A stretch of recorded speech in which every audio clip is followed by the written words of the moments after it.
inside the black TDR. Okay. Thank you.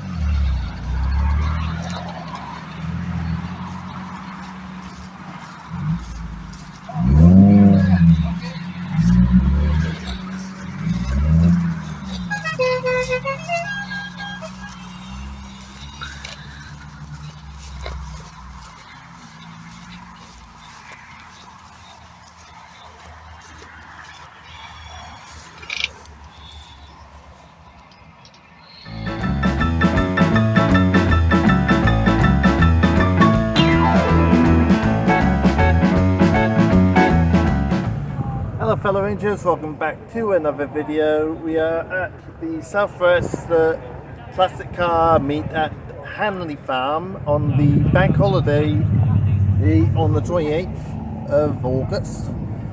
Back with Project Metro, aka Beryl, the Rover Metro 1.1S. I will warn you now, it's going to be a very long video, so get yourself something you like to drink or eat, as this is going to be a long one. I'm letting you know right now. But please watch to the end. There'll be a little message from yours truly on it as well about what's due to come, and there's lots of cars that's film coming in as well, interviews as well, which I'm slowly getting good at, I think. So if you haven't already, please subscribe to the channel, as that'll help out a lot, and put a like on the video if you do enjoy it, as it will give me an idea what people like to watch. And don't worry, I'm used to running around cars. I love it. Anything that mechanical or anything like that, I love. So let's enjoy it, and let's not leave Project Metro out of it either. Let's have fun, guys.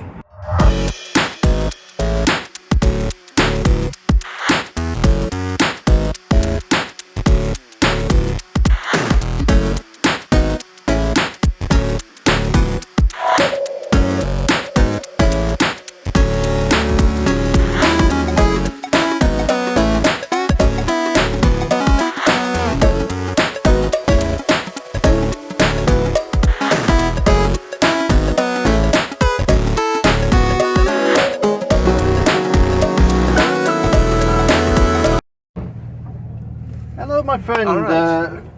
I'm here to speak to you about your gorgeous Ford Orion. Yes, it's all a genuine car. It's done 86,000 miles now, but it's done 85 when I had it. That's still low mileage. It's still low mileage car. I had a fair bit. I had all new discs, new brakes put on it all around, new tyres all around on there. And soon I had the car, I bought a change the car belt straight away. Yes. On the safe side. Oh, just a future-proof it, so to speak. Yeah. So we had to do that. I've done that with it, but it's a genuine car. So, apart from, of course, the cam belt for just protection's sake, have you done much to the car since you had it? I had a little bit of welding on the chassis underneath, but not that much or so, because it's right underneath the fuel tank. All right. And I had to get done from there. So the guy I take it to, Nevervale, he loves Fords. He said, bring it in, Dave, anytime you want to bring it in. So I take it down there and he looks after my car for me. It is a beautiful car. What is this colour called? Because it's a gorgeous colour. Yeah, I know. I've put him on the spot now, guys. That's the colour of the car. Ooh. Let's see that. Let the camera see that. That's a beautiful colour. My reading's terrible, but that's a beautiful colour. That's a genuine colour. That's something that you won't see often. I know. And especially in an original touch-up thing from Ford as well. Yeah, all original, cassettes all original. Everything's all original. Is it hard to easily come by for parts, or is it? I got to struggle a little bit sometimes.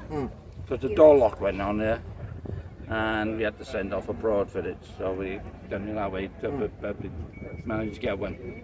Because as this looks similar to the Escort, because obviously the Orion was you had the Escort and then the Orion. And is there many similarities between both cars? A little bit from the Escort. I mean, Yeah. yeah, a little bit. You can get the Escort the same shape as this. Yes. So, but this one is the, SI, and we love it. It is a fantastic looking car. It's nice that it survived this long, because it was when this car was around, it was when the old time where people were just nicking cars for the sake of nicking cars. Yeah. And it is a beautiful car. It's the colour that sadly you don't see not on many cars anymore. No. And It wants touching up here and there, but it's an old car. for a car of this age, it's in really immaculate condition for this age. And I'm guessing, obviously, do you use this often, or is it just? I don't use it every day. I've got another car fighters. I got Nissan Qashqai's. Ah, fair enough. Fighters one. So I don't use it every day. I just use it for shows nice and stuff days like and that. shows, Occasionally isn't it? take it out for a run. That's about it. Oh, that's fair enough. Yeah, I try to keep the mileage down low, so Right. So that not to build it up too much. So so keep it as low Yeah. as possible, so to speak. yeah. Fair enough. It's nice to see that you've still got it here with us today. Yeah. Thank you very much. And thank you for preserving this gorgeous car. Yeah. Thank you very much. We need more people like yourself preserving cars like this. Yeah. It's brilliant. Thank you very much for your time. thank It's you very much. much appreciated Okay. for coming and agreeing to talk on Yeah. to us Camera. today. Yeah. The camera or the audience at home who sadly Yeah. some people couldn't make it due because of reasons, yeah. and getting the chance to hear what you got to say about your gorgeous car. It's something to cheer their day up. Thank you very much. And it's certainly made my day, even though the rain has tried to ruin it. But the rain hasn't stopped such beautiful cars like this. So thank you very much for Okay, coming thank you along. very much. You take care. Thank you. Bye.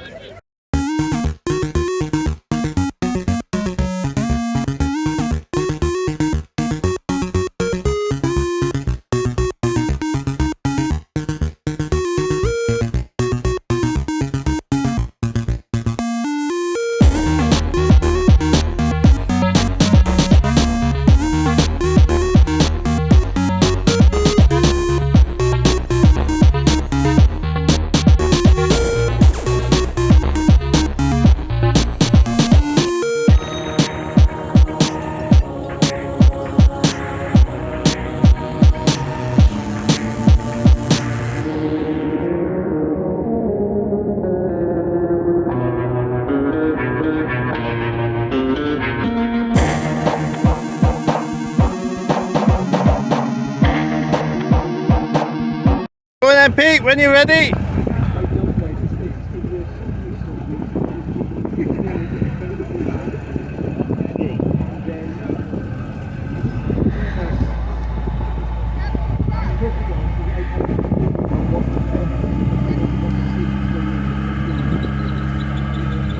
Whoa.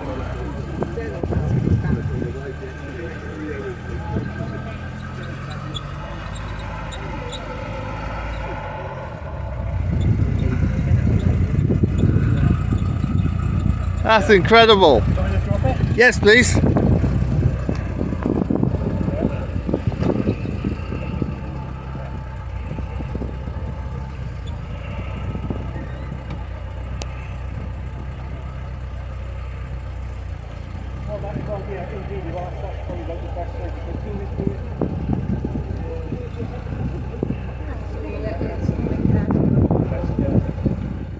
Right, fellow Rangers, we are with Mr. Peter with his beautiful Citroen BX GTI. Oh well, hi everyone, my name is Peter and I'm the lucky owner of this very interesting car. It's a Citroen BX 19 GTI, but it's a little bit different in that this is a 4x4. It's quite a rare car in that Citroen themselves only manufactured in the late 80s some 700, and this is I would say a lucky survivor. I've had the car since the start of the second lockdown, and bought it really to save it and as a bit of a project vehicle. It's a vehicle that is pretty well all original, unmolested, in that things like the interior is pretty well mint, never been smoked in, which was something pretty important for me, in that there's no cigarette stains or anything like that. But as a car, it's a wonderful machine.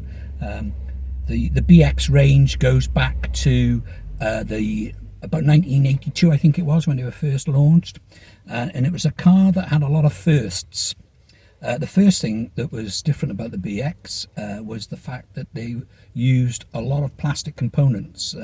For instance, the bonnet is plastic on it, the tailgate, a lot of the side panels, because this was in that period, if you think back to the 70s and 80s, virtually everything that was manufactured was a rust bucket. Didn't matter who made it, it was a rust bucket. Oh yeah, most companies made only out of metal and wood. Yeah, exactly. Yeah, and so it was quite innovative, and what it did do as well was keep the weight down.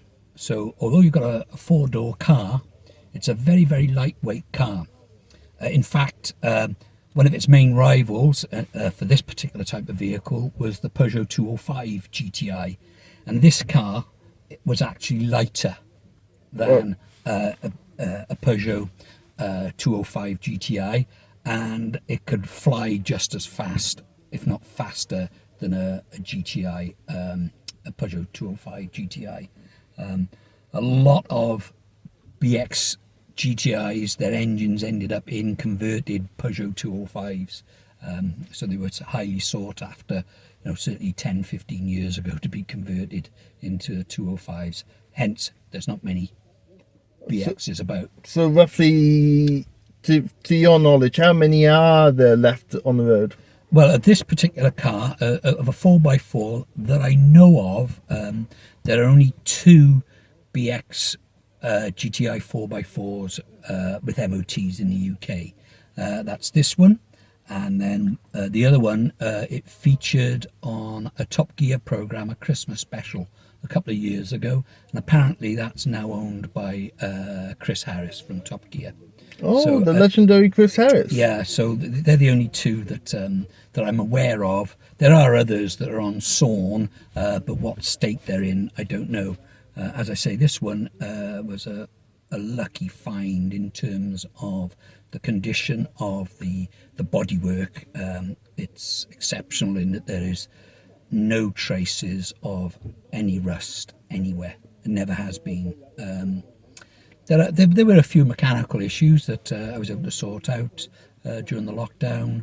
And the other thing is I was able to get stuck into the fantastic suspension system that Citroen are known for, in terms of not even restoring it, but basically cleaning out all the hydraulic pipes and the braking system and things like this, which is all hydraulically operated as well.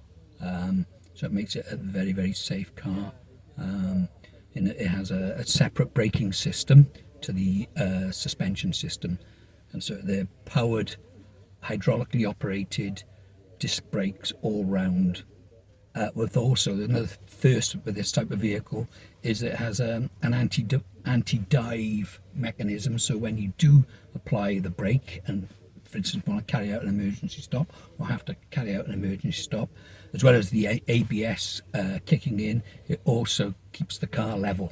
Oh, that's good. Yeah, a lot of cars on the will pitch. Yeah, they either pitch left or right, or they dive as in full on the suspension. Yeah. Whereas with this, as you brake severely, it just keeps level. Again, it was the first car to have that type of system fitted. That's more of a confidence booster, because I've been there. I've been there where a car with a car of similar year of this, your Citroen, for example, with no ABS, and you ram on the brakes if something runs out in front of you, for example, the nose dives down, and then it makes everything all very tense. Exactly, you feel like you're losing control of the vehicle. although you're not, but you get that sensation where with this, it's on the few occasions that I have had to do an emergency stop, not in this particular vehicle, but in GTIs that I've had in the past, because I did have a fantastic one during the 90s, and on occasion you did feel that more secure when you were driving, which has always been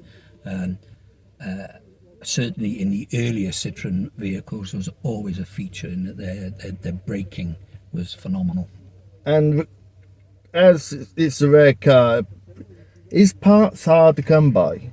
But it's like everything, because there's a lot of commonality with, for instance, like the mechanical components as regards like the motors, for instance, gearboxes, things like that.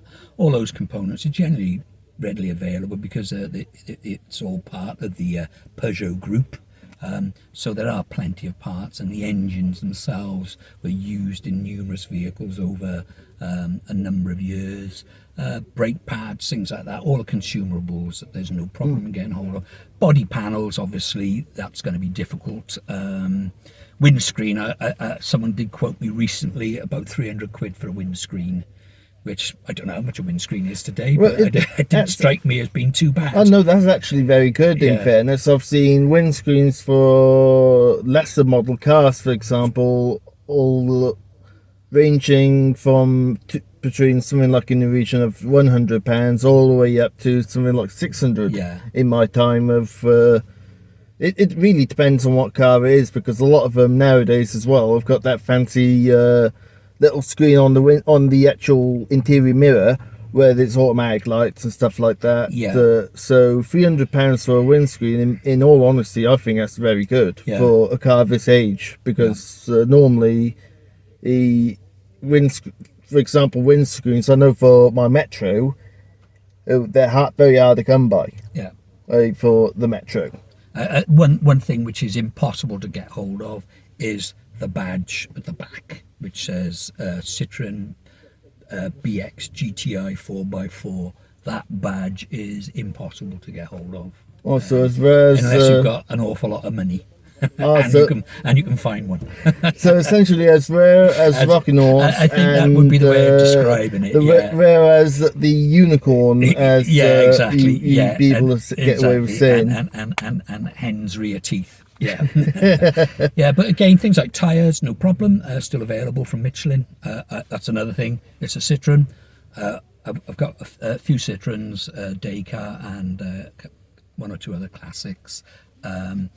I only drive on Michelin tyres. And I'm not sponsored by Michelin either. Oh, don't worry, neither is the Ranger Motoring channel. But if Michelin's watching, I'm happy to listen. It's a fact. You know, the cars are designed because Citroen were owned by Michelin in the just pre-Second World War period and the post-World War period. They always used Michelin tyres, and the vehicles were always designed around Michelin tyres, and they do run better on them. And that's having had dozens of Citroens, and particularly 2CVs over the years. I can absolutely guarantee that. So regarding living with this car, this car is I would quite the last trip I did, I drove it from Cardiff to Peterborough. Did it in 4 hours. Didn't miss a beat. Keeps up with the traffic. I think it surprises people because it's one of these engines. Once you get it up over 4,000 RPM, it just wants to go and go and go and go. But obviously, because of its age, it's not a vehicle that I want to abuse in any way. You know, but it can do it if you want it to. So if you, let's say for example, needed to overtake a lorry, for example, you got the grunt to get there. Exactly, it's exactly that type of driving. It's not a power that you want to use all the time, but you know that it's there in reserve waiting. Exactly, it's because it is, although this vehicle, because it's a 4x4, so it's got the axle going through the vehicle, and you've got the differential on the rear and things like that, which aren't common on Citroen. So because they've always been known for their front-wheel drive Yes. vehicles. In fact, the pre-war traction Avon, the Maygrade type car, Yes. was the first mass-produced front-wheel drive vehicle, and all of the manufacturers over time have followed that process. So this vehicle is a little bit heavier than the normal BXs and the normal GTI BXs, but in terms of power and performance, it will give any current or any GTI of the same period a good run for its money. Your Mark 1 Golfs and your again the Peugeot 205s. These were actually faster. Yeah. They were quicker. And I can see from actually sitting in its car, the seats are so comfortable. Yeah. I can. Although it's a GTI, it's really a cruiser. It was designed to travel up and down the motorways. In the 80s, the diesel version of the BX was one of the best-selling reps cars in this country. The BX is what saved Citroen, because if Citroen hadn't have developed the BX in the early 80s, the parent company, which is Peugeot, they would have probably killed off the brand there and then, because there was a lot of, as you can imagine, politics involved. Peugeot didn't want to buy Citroen, but they were forced to by the French government at that time to buy it. They never really wanted Citroen as a brand because Citroen was their main competitor. Yeah, it's a bit like when British Aerospace had to buy Rover out. They didn't really want nothing to do with the car industry, but they were compelled to do it because the government told them, look, we want to keep this brand British. Yeah. So then in 1995, then BMW bought Rover out, but that's another story. Yeah. For another day. Yes, that's another story regarding BMW. Yeah. But fair play, this is an absolutely gorgeous car. I know I've seen it at your shop a few times at Lord and Butler in Cardiff, from Penarth Road. If you do like your model trains, my brother's probably mentioned it on his model railway reviews, but I will say it while I've got this gentleman here next to me. No, I'm not sponsored in any way, shape or form. I've not been asked to do this. I'm doing this because this guy is a really decent chap, and he looks after all his regular customers and new customers as well. But he looks after everybody. He doesn't try to rip anyone off. He always tests the logo before that person leaves the shop. He always puts it on his test track. If it doesn't work, it doesn't sell. And fair play. A link in the description below of this gentleman's website for Lord and Butler for you to all have a look at. But for now, thank you very much, Peter, for talking to me about this gorgeous car of yours. Well, thank you very much, and thank you very much for the interest, and also thanks for the plug of Lord and Butler. Oh yeah, I got a play fair. It's called you allowing me this interview, for example, as well, or in this gorgeous, beautiful car, which you literally, like I said to you off camera, this is the first one of this car I've ever seen. And every time I literally drive past the shop, I'm always looking out for it. It's simply because it's something gets it's so perfect for this time year when this car was around. And it takes you backwards in time in a way. It does, yeah, because the BX was of a different era. It's a car that, as I said earlier, it saved Citroen because of the sheer numbers that they sold over the, 10-year period, 11-year period that they were made. Sadly, in this country, not many of them survived because, as always with Citroen, people are so afraid of the fabulous suspension system that they have, which beats anything. Even now, this car is more comfortable than many a larger saloon that you would see, like this was far more comfortable than, say, the Granadas of the period, or the bigger Audis or anything like that. So as a vehicle for travelling distances, the Citroen was always way ahead of all the competition because of the quality of the ride. And just sitting here, I've sat in later BMWs from the early 2000s, for example, and not just because I'm sat here right next to you now and you've got that pickaxe behind the seat, I still think this is probably even better, more comfortable than a modern BMW to sit in. Oh, murders it. Definitely, it goes without saying. But once again, thank you very much for your time. It's very much appreciated for you to come on. And really thank you for the interest. Thank you very much. There we are. You take care.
What is your name and your Lotus that you bought with you My today? name's Andrew Bradshaw, and I just finished restoring a 1956 Lotus 11. Whoa. I was just having a look at it a minute ago before we started filming. It's such a beautiful car. It is. When I saw my first Lotus 11, I thought, oh wow, I got to have one of them. And I've been fortunate. This is about the fourth one I've owned. Whoa. But I've had this about 30 years in parts and stored. Oh yes. And when lockdown came, I thought, good project. Oh, that's the best thing. A lot of project cars essentially took off during lockdown because no one could go out during the dreaded lockdown. That's right. So it kept everyone all busy working on plastic cars. Yes. So I spent all my time in the workshop. best way. Spending it wisely. Quality time. Oh yes, and also social distancing as well, technically as well, Oh, because the absolutely. fact is that you're in the workshop on your own, Yep. and you're not going to catch anything. So, Nope, quite. What drew you to that particular Lotus? Oh, well, I already had a Lotus 11, and this one came in a container from America as parts with another car, and they were going to build one car out of the two. All right. But I went to see them, being a Lotus enthusiast, and I managed to convince the owner that if he built one car out of two cars, Yeah. he would end up with something that wasn't right. So I done a deal with him to buy all the parts, still had the chassis and all the running gear and Yeah. everything, but there was no identity with it, we knew nothing about it. Oh. But the other car did have an identity, so we done a deal, and he built the other car, which was the first Lotus 11 actually, was chassis Oh, was it? 150. Wow. Yeah, and this one's number 156. It was done in March 56 and then shipped out to Sebring, the race in the Sebring 12 hours Whoa. with Colin Chapman and Len Bastrop drivers. Um, But they unfortunately had an accident in qualifying, oh yes. and the car never actually ran in the race. Oh, that's a shame. But it's nice to hear that it was built for that particular race. It was built Colin specifically Chapman. for that race by the works and entered by Lotus Engineering Company, because Team Lotus wasn't about then. Yeah. So it was Lotus Engineering that entered it. And the customer, because the car stayed in America, was Briggs Swift Cunningham. Oh yes. And he put a Maserati 150S engine in, because I think they must have blown up the climax in the accident, Yeah. because the car rolled. Oh, that's Yeah. So the car got rebuilt with a Maserati engine and ran in America for a few years, and then had another accident. some years later, and then it sort of got left as an unrestored, accident damaged Lotus 11. As I say, I bought it probably 1987, something like that, and I've had it in store ever since. Because I was still using my other 11 at the time. Yeah. Is it still got the Maserati engine in it, or did you convert back to? No, the chap who actually bought it in America as accident damaged car, he couldn't afford Maserati engine, so he had just the Lotus parts. Ah, right. But it was bought by a Maserati enthusiast, but he thought it was a birdcage Maserati. Oh, right. So he bought it, then found out it was a Lotus, so he discarded all the Lotus bits and kept the Maserati bits. Oh, I see. I did try and source a Maserati engine, but it was a bit rich for me. Yeah, it's Maserati for you. It's big boys with big wads of cash. Yeah, absolutely. It's from seeing it here. You've done an amazing job of bringing such a beautiful car back to life. Yeah, and I did it all myself. Everything, painted it, repaired the chassis, done all the aluminium work. It was the front and rear are original panels, which were well battered, but I took all those out. I've got an English wheeling machine, which I've learned how to use, because I didn't have a clue when I started. And now I look at it and I think, I don't know how I done it, but I just concentrated on each little bit and moved slowly around it. It's nice to see it. Shows how well Burton is, you could say, in a way, because self-taught how to use a tool that you didn't know how to use. Yeah, well, that's right. It's just Fred in a shed. Then lots of Freds in sheds in the UK, and there's a lot of clever people out there as well. Oh yeah, definitely, and the world is slowly losing them. Absolutely. Because there's not many people willing to put their hand into something new, no, so to speak. No, well, and they don't have the opportunity. You know, it's and it's all driven by passion. Isn't it? If you've got a passion for these things, you do it. If you don't want to do it, if you don't like doing it, then you're not going to do it. Exactly, that's, that's very true indeed, because if you haven't got the heart into it, and you look at it as like a job, for example, you're not going to want to put hundreds and thousands of hours into a job or project. You're just going to look at it and go, I think I'll find something else to do. Yeah, well, you know, that is quite difficult. It's you have to focus. Fortunately, I suppose lockdown aided me to do it, because I just concentrated on that. It's so easy to, excuse me, to sort of say, well, I'll have a rest, and then something else happens and you don't pick it back up. Yeah. So I stuck with it till it was finished. Everything else fell apart. You know, the garden is in uproar, but I'm getting on top of that now slowly. Are you still with the other half, or she? Oh, she knows I'm a petrol head and a Lotus enthusiast, and I always have been. Very lucky man. That's a very rare thing to find nowadays. Is someone that'll stick with you throughout that sort of thing. Yeah, and the money these days. Oh yes, of course. It's having them live on beans or baked beans. Yeah. That's why you spend your time alone in the garage. Yeah, with the gas afterwards. That's right. Would you ever do another project like this, or? I've got to finish a Lotus Mark 6. Oh yes.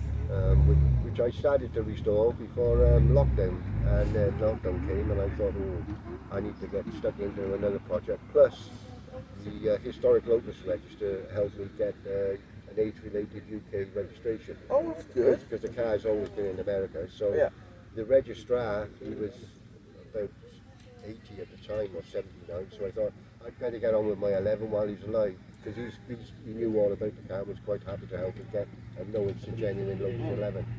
Well, it's good to hear that there are people out there who will help you out with this sort of thing. Yeah, well, he is the historic Lotus sort of DVLA appointed registrar, if you like. I see. Because he's got all the Lotus records, and so I got the registration number about a week ago. Oh, so not even had it on the road yet? Nope, not even had it on the road. This is the first event for it, to bring it out, and because it's local to me, I live on the other side of Chepstow, Aldecott area, and it's a perfect run. Oh yeah, definitely, and especially as the bank holiday meet as well, which is the one that's going to be the biggest one yet, according to my chats with Alan and the gang at the last game. Yeah, certainly growing. Certainly growing. You've done an amazing job. Thank you very much for looking after such a vehicle and bringing it back to life. Because my personal opinion is, doesn't matter what car it is, they've all got a lot of mind of their own. They've got a life. It's like there's an enthusiast for every mark and make, isn't there? Yeah, exactly. So, and it's always a pleasure to see them. Because I know the effort that they put in to keeping their own car going. It's a very worthwhile thing, I think. Definitely. And thank you very much for your time. It's very much appreciated. I know I caught my brother and I caught you off guard in a way. Not a problem. But it's very much appreciated that you were willing to take the time to talk to us about your gorgeous car. Not a problem. And I hope to see you at many more events. Good. Brilliant. Thank you very much, and thank you for your time. You're welcome. Thank you, bud.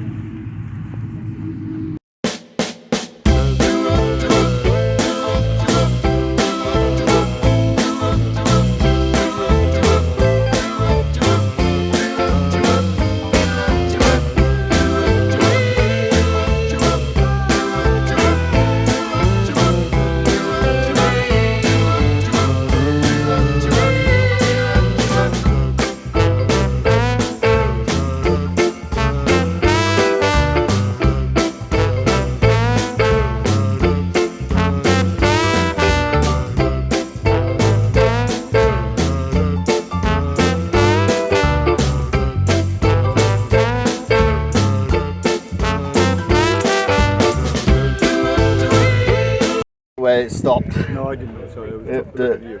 Yeah, I was looking at you as well, that's why. Right, sorry Francis, we'll try that again. The camera decided to play funny buggers. So we'll essentially start from, so you got the problem with the speeder with the My odometer drive. odometer drive with the pin in. I would be very scared if that was Very good regarding fuel economy, Yeah. as long as you don't Yeah. pelt it everywhere. Oh, we use V-Power or so Momentum. Well, I got it for additive in the tanks so that it don't burn the valves out. yeah, so You get more octane in, so it's nearly like 100 octane. oh, that's good. So of course, obviously you're using E5, not E10. Yeah, which we get either from Tesco's or Shell garage done by us. They got V-Power. Yeah, V-Power is very good. I used to in my own car, my Rover Metro, and there's a proper little flying machine on that. You did touch on some parts are hard to come by. Yeah, the fuel pressure regulator.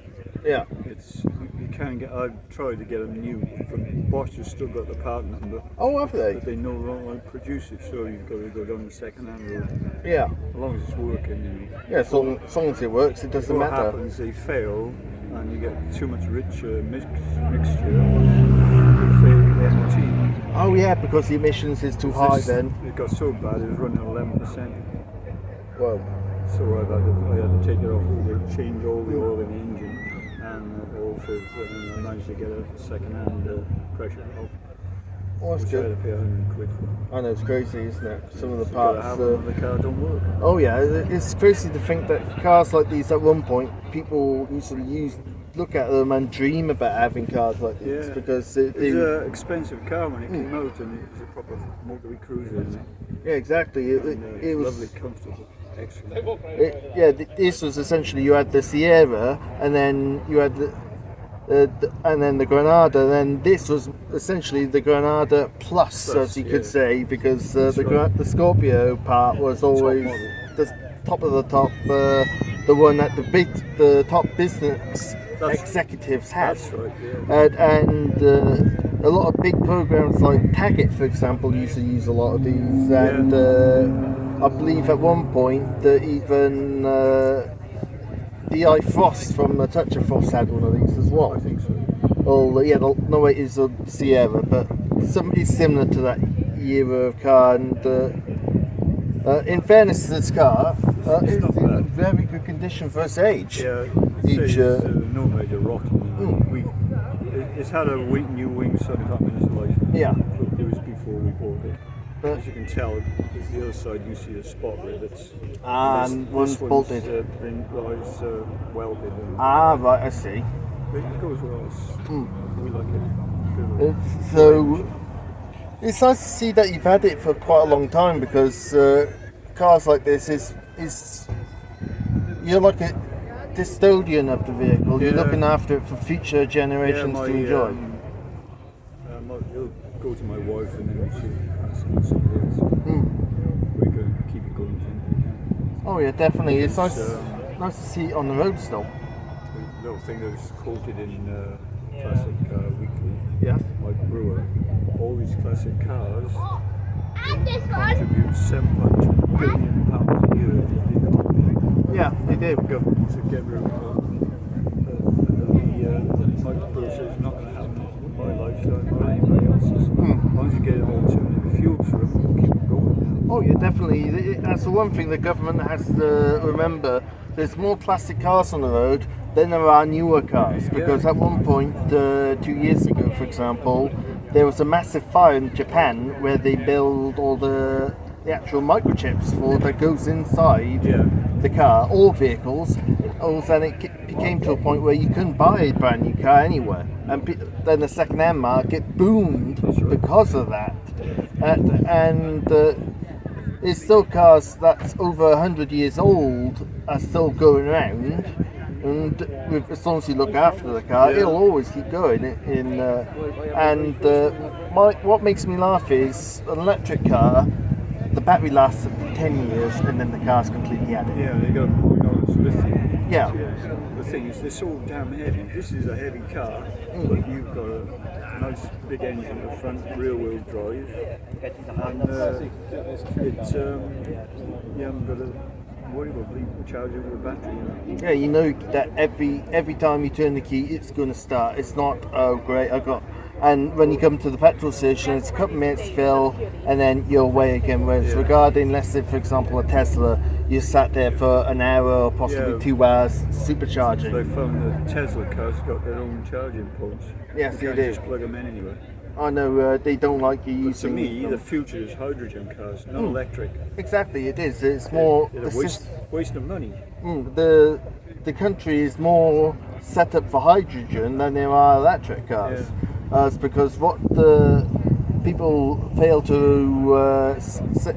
look at regarding electric cars, when they run out of battery, the AA turns up with a diesel generator to charge them back up, and That's so really planet friendly, isn't it? yeah, it's called the electric. If run out of battery, it's like turn the diesel on. Yeah. It's like how is that saving the planet if diesel and petrol are bad for it? Whereas in America, it's in some parts in America that you can, they're growing pet fuel that'll go into a car, no problem, no modifications required. It literally is from very strong distilled whiskey. And that can go in a car like this, for example. Yeah. So it's everything that the car needs. Plus, if you want to drink, you can have one. No, I'm kidding. You wouldn't be able to drink that sort of stuff because it'll be your last drink of your life. But it'll be nice. It'll protect cars like these, and I can't see someone in 20 to 30 years' time looking at a Tesla going, I think I'll restore that. No. They haven't got the looks to them, no matter what you do to them. They burn well as well. Yes, I've noticed that a lot. Or everywhere that you see, there's always a Tesla on fire. Away. It's a nice way of keeping warm. Things that the batteries keep short circuiting, so they got to make sure it's out. They think it's out, and they go back, they're still on fire. I remember at one point you got to use a special foam, and if you haven't got that foam, the only way that they'll stop the fire will go out is literally just let them burn. Yeah, burn yourself up completely. That's why cars like what you got here. If it catches fire, you can put it out with fire extinguisher. Yeah, and essentially you can rebuild this car and you'll be able to use it again, no problems. It's not like a battery where you're essentially replacing half the car. And all this converting cars to electro our classic cars and vintage. It's totally wrong, and they won't be accepted in like Goodwood places like that. Oh yeah, they won't accept I them. said no, it's a Mini, but it's ruined. Yeah, it is. It don't have that lovely sound of when the classic Minis going through the gears, for example, that little whine. You lose that whine, and it's like, what's the point? Yeah, no point whatsoever. Exactly. To me, it's not a good classic car, ruined. Exactly, and I do mean this very much. It is honestly a pleasure to be able to talk to you with this gorgeous car. More people, as these cars start slowly disappearing, people will sadly start taking notice of them, and then normally that's when it's only less than a handful left. Yeah, I think there's at the moment 240 still on the road. Obviously, you've got cars on the song. Yes. The thing is, the banger racers get hold of these cars and they destroy them. Yeah, because they don't care. Because I got a Ford Scorpio Ultimate. Oh yes. 1996, one with the horrible headlights. Oh yes, that. It's the Ford Cosworth. Yeah. Which is I'm gonna have it finished now in October. Drive it like I stole it.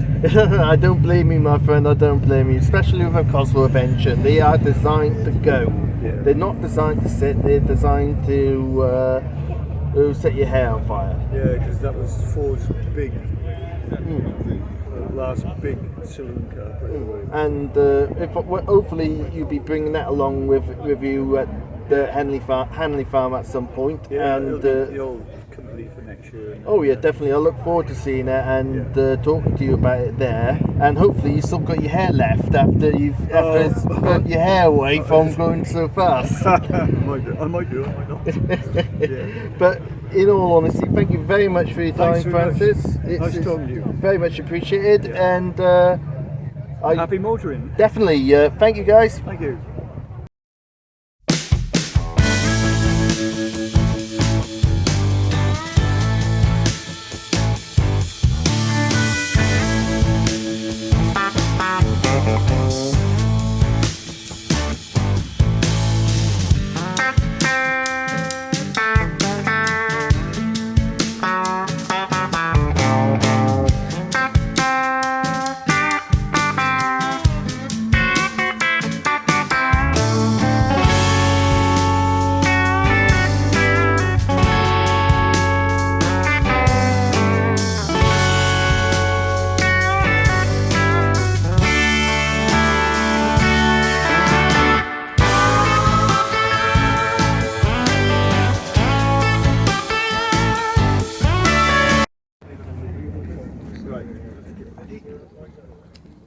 Right, hello, my friend. So, what very interesting guy got you with you today? Yeah. So basically, it's a Toyota Corolla, Yeah. 1993, and we were going on a charity rally. Oh yeah. And so I said to my mate, right, okay, what should we do with it? And here we go. That's what's come out of the garage. Mad Max themed Toyota Corolla. Absolutely. So that's where the whole idea came from. Is it for a charity run? And Yes. I was going to ask you actually. You beat me to it. Yeah, so basically, we're obviously going on the charity run, and so every vehicle needs a theme. Yeah. People need a theme, and so hence Mad Max theme for the vehicle. So yeah. And your attire as well, which is definitely Mad Max, like right down to the boots, even to the socks, even. Yes. And even though I don't think Mad Max wore socks, but Well, hey. somebody's got you got to have some comfort in it as well. I draw the line, yeah. Yeah, it's like, oh, I don't want to be wearing them again. no. And so, how long have you had the car? So I initially bought her in 2018, Yeah. so quite a little while ago. And it's just, to be honest, it's just a work in progress. So a weekend I might decide to put some things on the top, another weekend I might decide to take some things off. And so I've just been gradually sort of acquiring sort of various sort of bags and sort of armour and stuff like that. So yeah, a few years. That's a long passionate project, pretty much. Absolutely. And she's still a work in progress, so I've still got sort of ideas in my head what I would like to do with her and stuff like that. So yeah, it never finishes. I bet the police love you when they see you turning up. They do enjoy the vehicle, but she's road legal. That's good. MOT every year, so yeah, no problem at all. Oh, brilliant. So what charities do you support? Because I'll put the links in the description of the video. Yeah, okay, so Marie Curie is my initial sort of charity, but I have supported things like Cool Earth and Cancer Research UK, so yeah, there are a number of charities there. So you support as many as you can. It's not not just one or two particular ones. You do as many as you can. Yeah, I think the majority. So I've been collecting for Marie Curie for 7 years or so. Yeah. And collected quite a bit of funding for them and supermarkets and stuff like that. So yeah, happy days.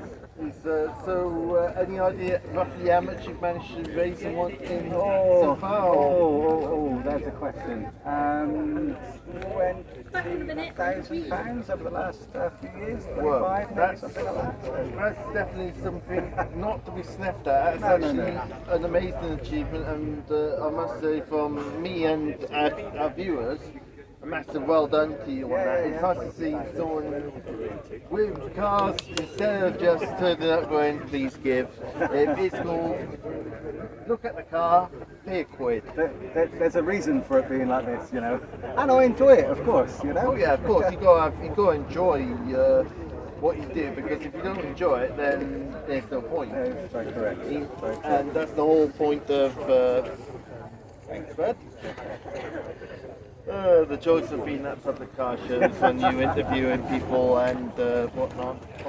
But yeah, it's a very fascinating car. Regarding bits, do you go like little odd shops on this and that? No, basically I sort of pick things up as I'm doing my journeys. So I pick up an odd skull from here, there, and everywhere, you know. So it's a case of when I see something, I think, I know exactly where I'm going to put you on the vehicle, hopefully, or on you, on me.